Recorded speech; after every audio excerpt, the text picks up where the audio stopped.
Hello student, मैं शिवानी सोलन आपका welcome करती हूँ आपके अपने यूट्यूब चैनल। आज हम इस क्लास के अंदर अगेन एनडीए का एक कंडीशनल सेंटेंसेस जो बहुत इंपॉर्टेंट टॉपिक है एनडीए एग्जाम का, उसको करने वाले हैं। जैसे कि मैंने लास्ट कुछ क्लासेस में आपको सब्जेक्ट ऑफ एग्रीमेंट टॉपिक को कराया था। आई होप आप सभी बच्चों ने क्लासेस ली होंगी, और जिन स्टूडेंट्स ने क्लासेस नहीं ली हैं और वो टारगेट कर रहे हैं एनडीए 2024 को, तो वो बच्चे जरूर एक बार क्लासेस को जरूर देखें। बाकी आज हम क्लास में हम करेंगे कंडीशनल सेंटेंसेस को, लेकिन क्लास को स्टार्ट करेंगे एक पॉजिटिव थॉट के साथ, ठीक है, ताकि हमारा मोटिवेशन बना रहे एग्जाम के लिए। अगर आप फेलियर को अटेंशन नहीं देंगे, ठीक है, तो आपको कभी भी सक्सेस नहीं मिलेगी, ठीक है। यानी कि आपको ये ध्यान रखना है कि अगर आप किसी भी चीज में फेल हो रहे हो, ठीक है, तो आपको उसका रीजन पता होना चाहिए। आपको ध्यान रखना है कहाँ कमी रह गई है, क्योंकि कमियों को पहचानोगे तभी तो आप उसको स्ट्रेंथ बना पाओगे। तो इसीलिए उसको देखना बहुत जरूरी होता है। चलेगा, नेक्स्ट आते हैं। फर्स्ट क्वेश्चन है, if you have asked me for the truth I would have told you at that time. अगर तुमने मुझसे पूछ लिया होता सच के लिए, ठीक है, तो मैं तुम्हें सच उसी समय बता देता, ठीक है। आपको चेक करना है किस पार्ट में एरर है। ये क्वेश्चन एनडीए सेकंड पेपर का है 2022 का। अब पॉइंट आता है कि यहाँ पर हम किस तरह से कंडीशनल सेंटेंस को पहचानेंगे। आप बच्चे ध्यान रखेंगे कंडीशनल सेंटेंसेस के अंदर, आज मैं आपको बहुत बेसिक सी चीज समझाती हूँ। सबसे पहले आप बच्चे हमेशा ध्यान रखेंगे, अगर आप कंडीशनल सेंटेंसेस एक ऐसा टॉपिक है एनडीए के अंदर, क्वेश्चंस आते हैं एरर डिटेक्शन के 10 फिक्स क्वेश्चंस चल रहे हैं, 10 क्वेश्चंस एरर डिटेक्शन के आते हैं, जिसको स्पॉट द एरर बोला जाता है, जिसमें मिनिमम 1 एंड मैक्सिमम 2 क्वेश्चन सीधा सीधा कंडीशनल सेंटेंसेस। एक आ गया तो 4 मार्क्स हो गए, और 2 आ गए तो 8 मार्क्स हो गए, क्योंकि एनडीए में 50 क्वेश्चन 200 मार्क्स के आते हैं। तो आपको ध्यान रखना है कि कंडीशनल सेंटेंस एक ऐसा टॉपिक है एनडीए का जिसके क्वेश्चंस हमेशा हर एनडीए के एग्जाम में आपको मिलेंगे, और आपको बहुत ध्यान से करना भी है एनडीए के क्वेश्चन को। आप ध्यान रखेंगे कंडीशनल सेंटेंसेस के अंदर 2 चीजें होती हैं। एक होता है आपका कंडीशनल क्लॉज, और एक होता है आपका मेन क्लॉज। एक कंडीशनल क्लॉज होता है और एक आपका मेन क्लॉज होता है।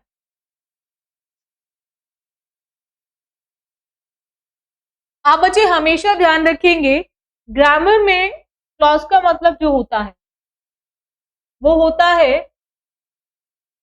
जिसका अपना सब्जेक्ट होगा और अपनी वर्ब, जिसका अपना सब्जेक्ट और अपनी वर्ब, उसी को हम क्लॉज बोलते हैं। यानी कि अगर यहाँ पर 2 क्लॉजेस हैं तो आपको ध्यान रखना है यहाँ पर सब्जेक्ट भी कितने होंगे 2, वर्ब भी कितनी होंगी 2। ये हमेशा आप बच्चे ध्यान रखेंगे। दूसरा पॉइंट क्या आता है कि यहाँ पर कंडीशनल क्लॉज को पहचानने का एक और तरीका होता है कि ये अपने साथ एक कंडीशनल वर्ड को लेकर आता है। ये अपने साथ एक कंडीशनल वर्ड को लेकर आएगा। हर कंडीशनल क्लॉज में कंडीशनल वर्ड जरूर दिया गया होता है, तो ये आप बच्चे ध्यान रखेंगे, हर कंडीशनल क्लॉज में कंडीशनल वर्ड आता है, ठीक है। और उसके साथ साथ हर कंडीशनल में हमेशा कंडीशन दी गई होती है, और मेन क्लॉज में उसी कंडीशन का आपको रिजल्ट दिया गया।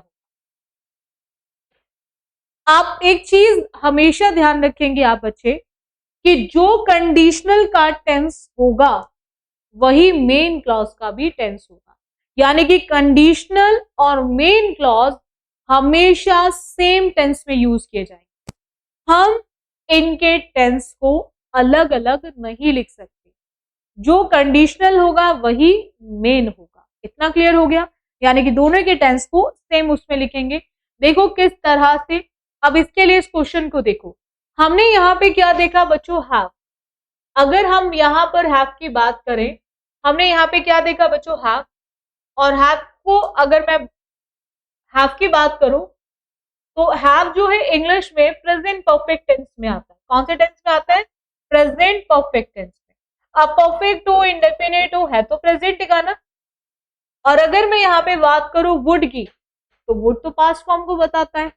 अब एक प्रेजेंट में और एक पास्ट में, क्या ऐसा हो सकता है? तो ऐसा बिल्कुल भी नहीं हो सकता।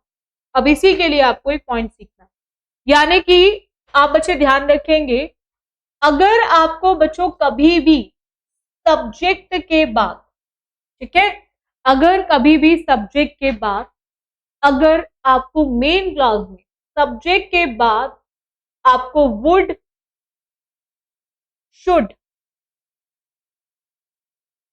माइट और कुड दिया हो, सब्जेक्ट के बाद आपको कभी भी मेन क्लॉज में वुड, शुड, कुड, माइट के साथ हैव दिया हो, तो आप बच्चे ध्यान रखेंगे, ग्रामर का एक सिंपल सा रूल है कि ग्रामर में जहां पर भी हैज आता है, जहां पर भी हैव आता है और हेड आता है, वो अपने साथ हमेशा लेकर आता है वर्ब की थर्ड फॉर्म। जहां पर भी ग्रामर में हैज, हैव और हेड आता है, वो अपने साथ लेकर आता है वर्ब की थर्ड फॉर्म। ये आप बच्चे ध्यान रखिए। तो यहाँ पे वुड, शुड, कुड, माइट को देकर आप हैव और हैव के साथ लगाएंगे वर्ब की थर्ड फॉर्म। हैव के साथ लगाएंगे वर्ब की थर्ड फॉर्म। बोलो इतना क्लियर हो गया? ये कहाँ यूज होगा? आपके मेन क्लॉज में। ये कहाँ यूज होगा? आपके मेन क्लॉज। बोलो इतना समझ आ गया? यहां तक डाउट है? तो मेन क्लॉज में अगर आप वुड, शुड, कुड, माइट के साथ हैव लगा रहे हैं, तो उस केस में आपको कंडीशनल क्लॉज में, उस केस में आपको कंडीशनल क्लॉज में आप बच्चे ध्यान रखेंगे, हमेशा यूज करेंगे किसको? कंडीशनल क्लॉज में यूज करेंगे हमेशा past perfect tense, past perfect tense. Past perfect tense का बच्चों एक सिंपल सा रूल है कि ये हमेशा हेड को लेकर आए, और अभी मैंने लिखवाया हैज, हैव और हेड के साथ हमेशा वर्ब की थर्ड फॉर्म। अब यहां पर आपको सब्जेक्ट चाहे सिंगुलर दे रखा हो बच्चों या फिर आपको प्लूरल दे, आप हमेशा हेड का ही यूज करेंगे। सिंगुलर यानी कि ही, शी, इट, और प्लूरल यू, वी, दे, और उसके साथ साथ आई। तो इन सब के साथ हमेशा आप हेड लगाओगे जब भी आप बात करेंगे पास्ट परफेक्ट टेंस, ठीक है?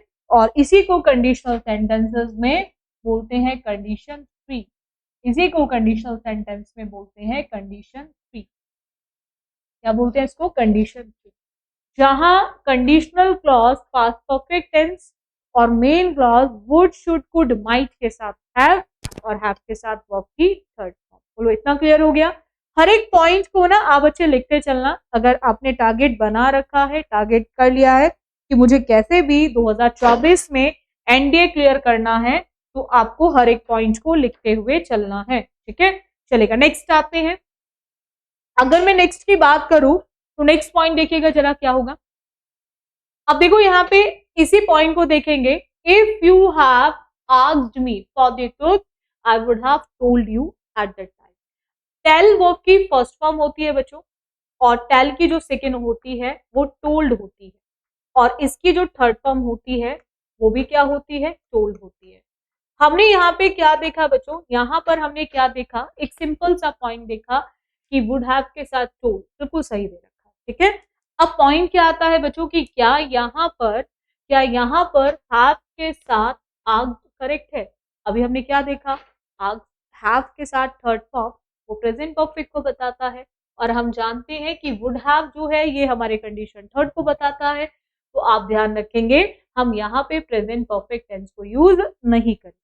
हमें कौन सा टेंस यूज करना पड़ेगा बच्चों? बोलो, बोल बोल के सीखेंगे। हमें कौन सा टेंस यूज करना पड़ेगा? पास्ट परफेक्ट टेंस को। कौन सा टेंस यूज करना पड़ेगा? पास्ट परफेक्ट टेंस को। एंड पास्ट परफेक्ट टेंस का मतलब होता है यहाँ पर हमें हैव की जगह हैड लिखना पड़ेगा, और उसी के बेसिस पे हमारा आंसर ऑप्शन फर्स्ट हो जाएगा। एनडीए के अंदर सबसे ज्यादा जो क्वेश्चन आते हैं वो कंडीशन 2 और 3 से आते हैं। सबसे ज्यादा क्वेश्चन जो पूछे जाते हैं वो कंडीशन 2 और 3 से पूछे जाते हैं, ठीक है?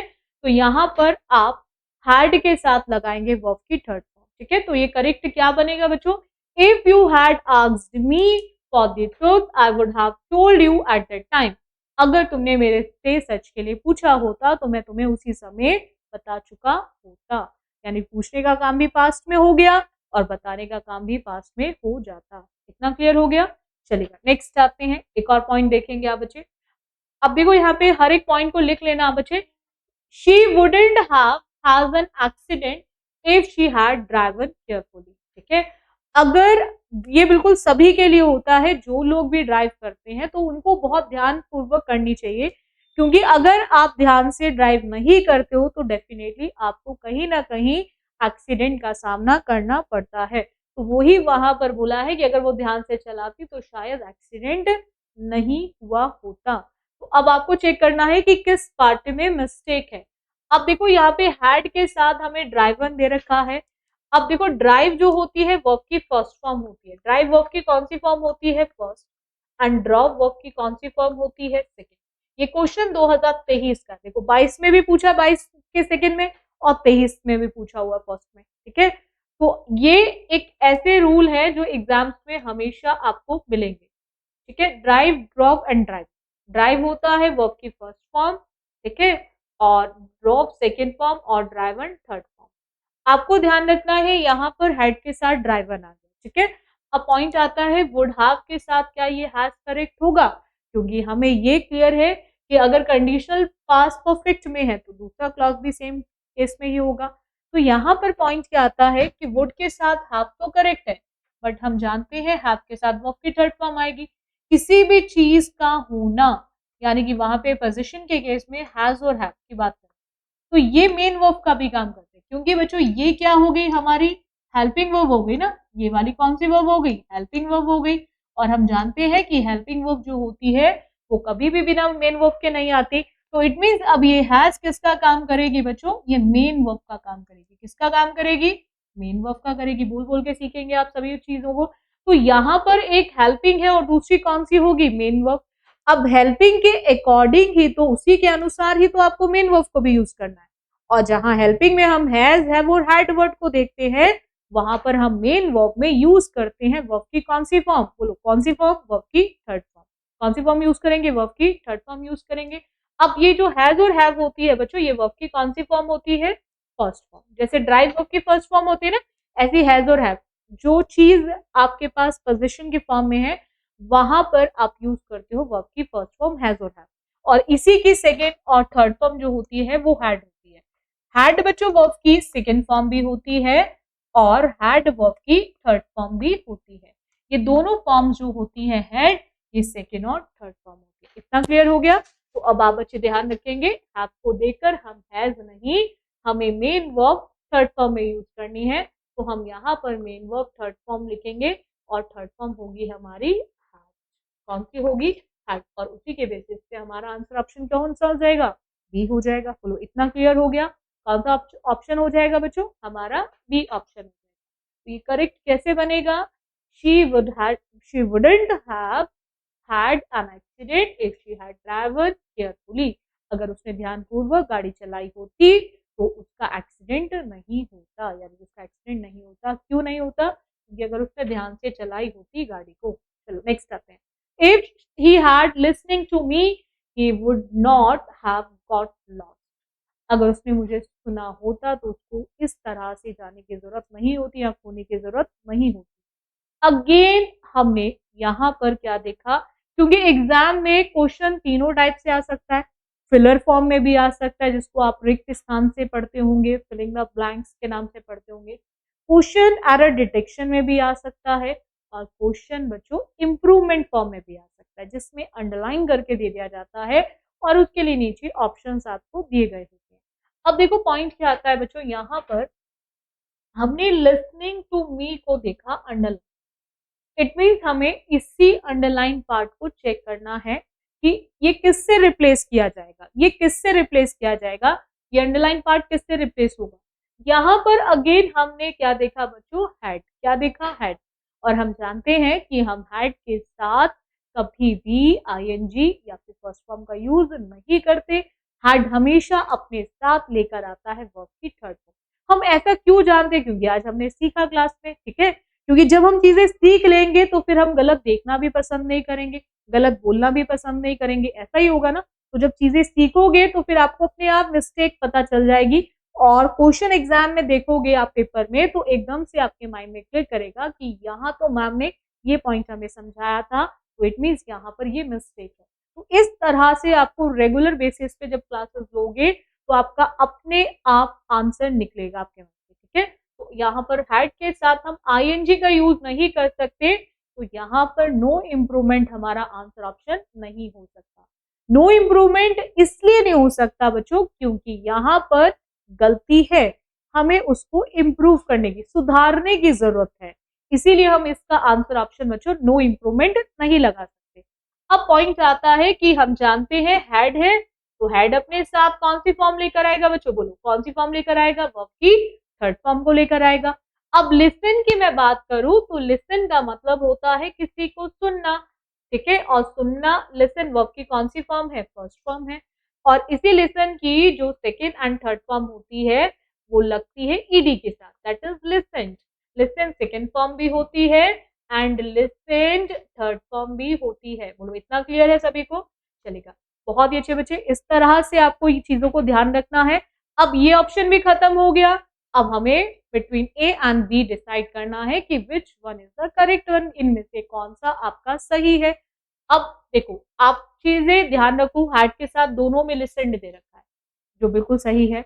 अब देखो एक पॉइंट है जो थोड़ा सा हटकर है, वो क्या है कि जहां पर भी आप इस लिसन वर्ड को देखेंगे तो आप अच्छे ध्यान रखेंगे वो अपने साथ हमेशा प्रीपोजिशन टू को लेकर आता है। प्रीपोजिशन से रिलेटेड भी ब्लैंक का भी क्वेश्चन आ जाता है और एरर डिटेक्शन का क्वेश्चन भी आ जाता है, तो आप अच्छे ध्यान रखेंगे जहां पर भी आपको लिसन वर्ड दिया है वहां पर आपको TO2 वर्ड को यूज करना है, प्रीपोजिशन टू को यूज करना है। तो बस उसी को देखकर आप फर्स्ट को हटा दो और आंसर ऑप्शन क्या लगा दोगे, बी लगा दोगे। बोलो इतना क्लियर हुआ, पॉइंट समझ आ गया आप सभी को। तो यहाँ पर हम लोग आंसर ऑप्शन कौन सा लिखेंगे, बी। तो ये करेक्ट कैसे बनेगा कि if he had listened to me, listened to me, ठीक है, he would not have lost. चलेगा नेक्स्ट आते हैं, had you not reached in time we will have lost our lesson। आपको चेक करना है अगेन कि यहाँ पर किस पार्ट में मिस्टेक है, had you में मिस्टेक है, not reached in time में मिस्टेक है, या we will have lost our lesson mistake है, ठीक है। तो अब देखो जरा किस पार्ट में गलती है, नहीं पहुंचा होता समय पर तो कहीं ना कहीं हमें अपना जीवन खोना पड़ जाता है ना, तो वो पहुंच गया होगा तो जीवन बच गया होगा, अगर नहीं पहुंचा होता तो जीवन खो देते वो अपना।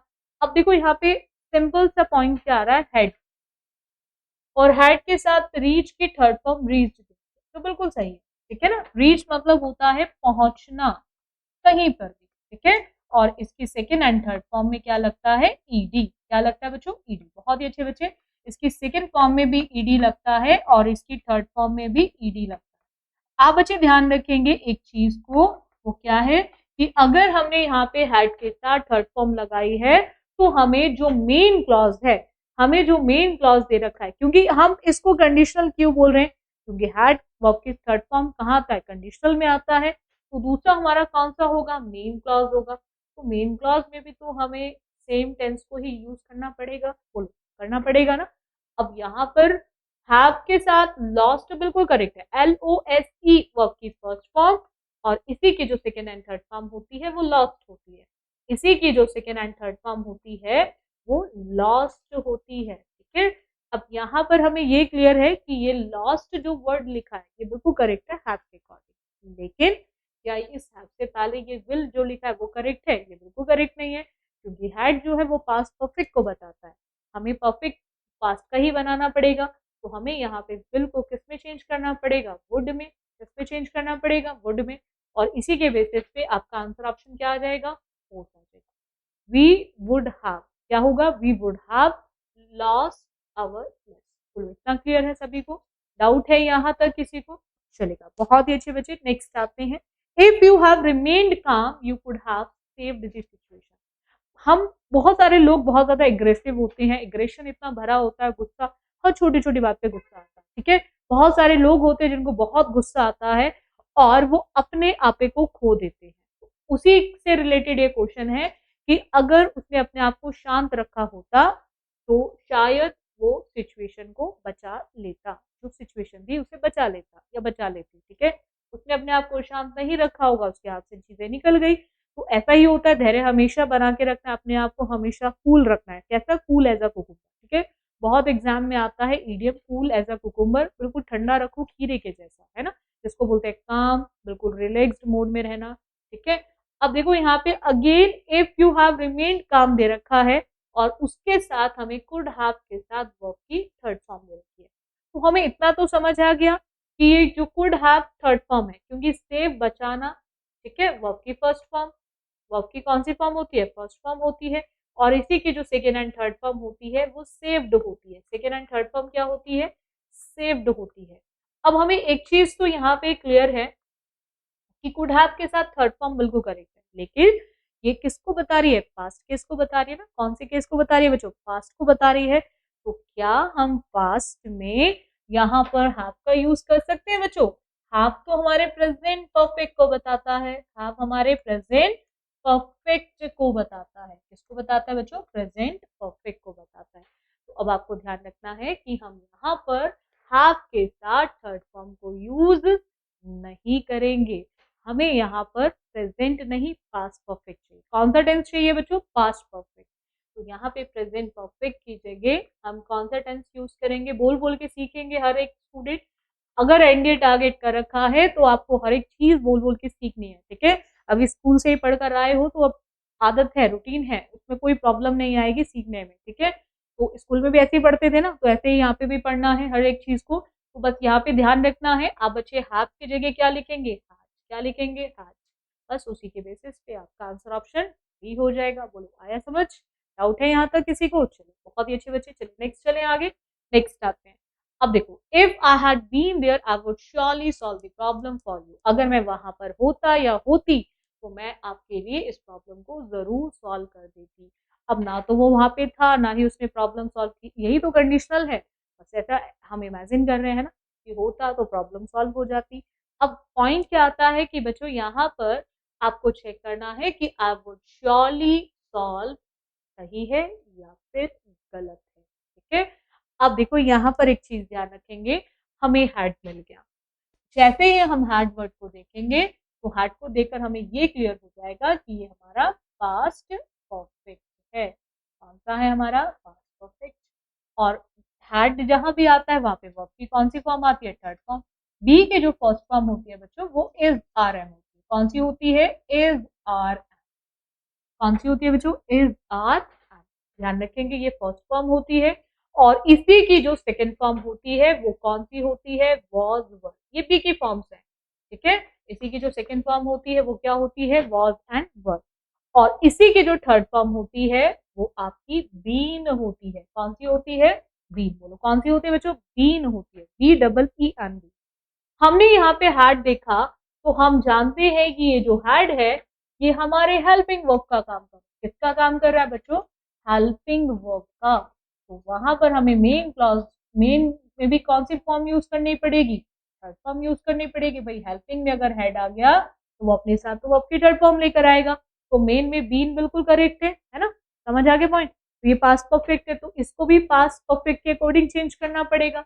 तो अब यहाँ पर पॉइंट क्या आता है कि पास्ट में हम वुड लिखते हैं, ठीक है, लेकिन परफेक्ट में हम केवल वुड नहीं लिखते, हमें वहां पर वुड के साथ साथ हैव को भी यूज करना पड़ेगा अगर हमें मेन क्लॉज को परफेक्ट बनाना है। कैसा बनाना है बच्चों? परफेक्ट बनाना है तो हमें वहां पर हैव को यूज करना पड़ेगा, ठीक है। विल तो नहीं आ सकता, वो तो सिंपल फ्यूचर को बताता है। दूसरा सेकेंड ऑप्शन इसलिए भी गलत है क्योंकि विल भी अपने साथ वर्ब की फर्स्ट फॉर्म लेकर आता है, वो कभी भी एसओरियस नहीं लेकर आता। एसओरियस तब आती है जब कोई हेल्पिंग वर्ब नहीं होती, तभी तो हम एसओरियस का यूज करते हैं वर्ब की फर्स्ट फॉर्म में। तो हमारा सेकंड भी गलत हो गया, थर्ड भी गलत हो गया, फोर्थ भी गलत हो गया। अब बच्चा कौन सा ऑप्शन है? फर्स्ट बचता है, तो यही हमारा आंसर ऑप्शन हो जाएगा। बोलो आगे समझ क्लियर है सभी को? वुड हैव के साथ वर्ब की थर्ड फॉर्म। बोलो क्लियर है इतना? ठीक है। किसी भी चीज को सुलझाना, किसी भी चीज को सुलझाना, सॉल्व की जो फर्स्ट फॉर्म एंड इसकी सेकेंड एंड थर्ड फॉर्म होती है सॉल्व। केवल और केवल डी लगेगा। क्या लगेगा बच्चों? डी। डी लगते ही ये सेकेंड एंड थर्ड फॉर्म में चेंज हो जाएगा। बोलो इतना क्लियर है सभी को? चलो हर एक पॉइंट को लिखते चल रहे हो ना, हर एक पॉइंट को लिखते चलना और प्रॉपर नोट्स बनाना आप सभी बच्चे, क्योंकि आपके एग्जाम्स के लिए नोट्स बने होने बहुत जरूरी है। लास्ट में रिवीजन भी करना है। हालांकि मैं आपको सब रिवीजन क्लासेस भी दूंगी, मॉक टेस्ट भी कराऊंगी आपके, वो सब चीजें चलेंगी। ठीक है, पहले हम चीजों को थोड़ा सा सीख लें, उसके बाद ये सब चीजों को करेंगे। Had you not interfering in my affairs, I would have been in US now। ठीक है, अब आपको चेक करना है कि यहाँ पर क्या हैड के साथ आईएनजी करेक्ट है, या हैड के साथ आईएनजी करेक्ट है। तो हम जानते हैं कि हैड के साथ हम कभी भी आईएनजी का यूज नहीं करते, क्योंकि हैड के साथ हमने क्या सीखा है? वर्ब की थर्ड फॉर्म को। ठीक है, बहुत सारे ऐसे लोग होते हैं जिनको दूसरों के काम में दखल अंदाजी करने की आदत होती है। ठीक है, इंटरफेयर करते हैं दूसरों के काम, क्योंकि हमें कभी भी नहीं करनी चाहिए। हर व्यक्ति का अपना काम है, अपने काम है, उसको अपने तरीके से करने दो, उसमें कभी भी दखल अंदाजी नहीं करो। अब पॉइंट आता है ये हैड यू नॉट इंटरफेयरिंग का रिप्लेसमेंट किससे होगा? क्या हैड यू नॉट इंटरफेयर्ड आएगा, या have you not been interfering आएगा, या वॉज यू नॉट इंटरफेयरिंग? हम ये जानते हैं कि यहाँ पर वुड हैव के साथ वर्ब की थर्ड फॉर्म है। भाई ये हेल्पिंग वर्ब हो गई वुड हैव, ये कौन सी वर्ब हो गई बच्चों? हेल्पिंग वर्ब हो गई वुड हैव। और बीन हमारी कौन सी वर्ब हो गई? मेन वर्ब हो गई। ये कौन सी वर्ब हो गई? मेन वर्ब हो गई। तो हमें ये तो क्लियर है कि हैड का यूज होगा, हैव का या वॉज का यूज तो नहीं होगा। बट हमें ये भी क्लियर है कि हैव के साथ आईएनजी नहीं आ सकता, तो नो सब्स्टिट्यूशन भी नहीं हो सकता। ऐसा कौन सा? That is first. First is the correct one, had you not interfered is the correct one. इतना क्लियर है सभी को? बोलो डाउट है किसी को? नहीं? चलो आगे चले, नेक्स्ट आते हैं। एक और पॉइंट देखेंगे, if I will be the Millionaire I would adequate poverty from the country. बिल्कुल सही है। बहुत सारे ऐसे लोग होते हैं जो ऐसा सोचते हैं कि अगर उनके पास बहुत सारा पैसा होगा तो वो सबसे पहले अपने देश से गरीबी को हटाएंगे। ठीक है, क्योंकि जब आप गरीब लोगों को देखते हो तो बहुत दया सी आती है उनको देखकर, किस तरह का वो जीवन जी रहे होते हैं। तो ऐसे केस में हमें उन्हें देखकर सिर्फ यही आता है कि अगर मेरे पास पैसा होता या है होगा कभी, तो सबसे पहले मैं इसी गरीबी को हटाऊंगा जो जिस तरह का ये जीवन जी रहे हैं। तो ऐसा ही क्वेश्चन यहाँ पर भी है। अब वो मिलेनियर है नहीं, सिर्फ ऐसा सोच रहा है। सिर्फ ऐसा क्या है? सोच रहा है। इनको इंग्लिश में बोलते हैं बच्चों हाइपोथेटिकल सेंटेंसेस। क्या बोलते हैं? हाइपोथेटिकल सेंटेंसेस, जो कल्पनाओं पर आधारित होते हैं, which are completely based on your imagination. आपकी कल्पना पर सिर्फ और सिर्फ आधारित है। आप हो नहीं ऐसा आप सोच रहे हो, आप हो नहीं ऐसा आप सोच रहे हो। तो आपको ध्यान रखना है कि जहां पर भी इमेजिनेशन की बात होती है, कल्पना की बात की जाती है, तो वहां पर आप एक चीज ध्यान रखेंगे। देखो यहाँ पे वुड के साथ वर्ब की कौन सी फॉर्म दे रखी है? जहां पर भी बच्चों इमेजिनेशन की बात होगी पास्ट में, अब अच्छे ध्यान रखेंगे वहां पर आप हमेशा इफ के साथ, ठीक है, इफ के साथ सब्जेक्ट, देखो इसको इस तरह से समझ लो कि वहां पर आप इफ प्लस सब्जेक्ट। अब सब्जेक्ट में बच्चों ये चाहे आपका एक वचन में दिया हो या फिर बहुवचन, यानी कि या ये सिंगुलर में दिया हो या फिर प्लूरल, किसी में भी दिया गया, सिंगुलर में दिया गया हो या फिर प्लूरल, आप हमेशा यहाँ पर वर का यूज करें। हमेशा यहाँ पे किसका यूज करेंगे? वर का। इतना क्लियर हो गया? आप हमेशा किसका यूज करेंगे? वर का।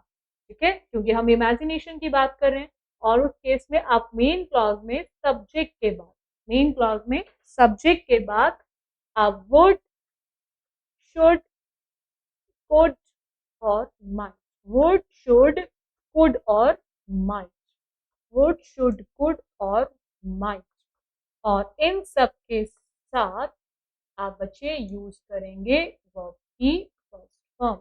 इन सब के साथ यूज करेंगे वर्ब की फर्स्ट फॉर्म। ये सीधा सीधा क्वेश्चन आता है।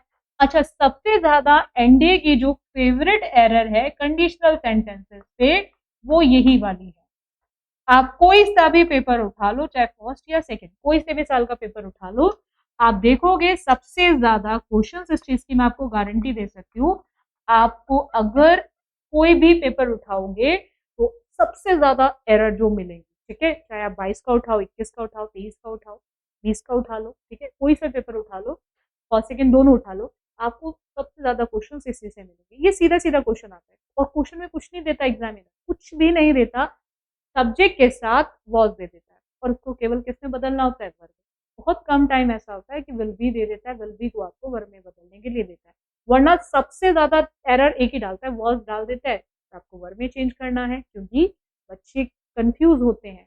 क्यों होते हैं, उसका रीजन है क्योंकि बच्चा स्कूल में पढ़ता है, जैसे आप स्कूल में भी सीख कर आए होंगे कि हम तो पढ़ कर आए हैं स्कूल में, मैम वॉज का यूज तो सिखाता है टीचर जब बच्चों आपको सिंगुलर में ही शी इज, है ना, और वर का यूज वहां करना है जहां आपको सब्जेक्ट प्लूरल, ऐसा ही सीख कर आए ना स्कूल में, तो ऐसा बिल्कुल सही सीखा है, कहाँ गलत सीखा आपने, स्कूल सही सीखा है, लेकिन वहां पर होता है ऐसा जहां पर आप किसी काम को करने की बात करते हो, यानी कि किसी एक्शन की बात करते हो, वहां पर आप यूज करोगे वॉज को सिंगुलर के साथ और वर्ब को प्लूरल के साथ। क्या हम इस क्वेश्चन में कोई काम कर रहे हैं, क्या हम इस क्वेश्चन में कोई काम कर रहे हैं, नहीं ना, it is a case of being, होना बता रहा है कि अगर हम मिलेनियर होते तो हम गरीबी को हटाते अपने देश से, ठीक है, तो जो बीइंग का केस होता है वहां पर आप हमेशा, ये देखो 22 का ही तो क्वेश्चन है, 2022 का, तो वहां पर आपको क्या यूज करना है, वहां पर आपको पास्ट में बीइंग के केस में वर का यूज करना है, तो यहाँ पर आप विल बी की जगह सीधा क्या लिखेंगे, वर, और इसी वर के बेसिस पे आपका जो आंसर ऑप्शन होगा वो फर्स्ट हो जाएगा। बोलो इतना क्लियर हो गया, आपका आंसर ऑप्शन क्या हो जाएगा, ए हो जाएगा। क्यों, क्योंकि हम यहाँ पर मिलेनियर है नहीं, ऐसा सिर्फ और सिर्फ अनुमान लगाया जाए, तो ये करेक्ट बनेगा, if I were the Millionaire I would dedicate poverty from the country, कहीं ना कहीं वो उसको हटाने का काम करता। बोलो इतना क्लियर है, सभी को डाउट है यहाँ तक किसी को, तो आज के लिए इतना रखें। So thank you student for this session. बाकी जिन स्टूडेंट को क्लासेस अच्छी लगती हैं तो आप बच्चे प्लीज लाइक और शेयर कर दिया करो और चैनल को जरूर सब्सक्राइब करें ताकि आपकी जल्दी से जल्दी लाइव क्लासेस भी मैं स्टार्ट कर सकूं 2024 एनडी के लिए, ठीक है। So thank you student for the session. बाकी करेंगे हम नेक्स्ट क्लास में, फिर कुछ कंडीशनल सेंटेंसेस के पॉइंट रह गए हैं वो मैं आपको नेक्स्ट क्लास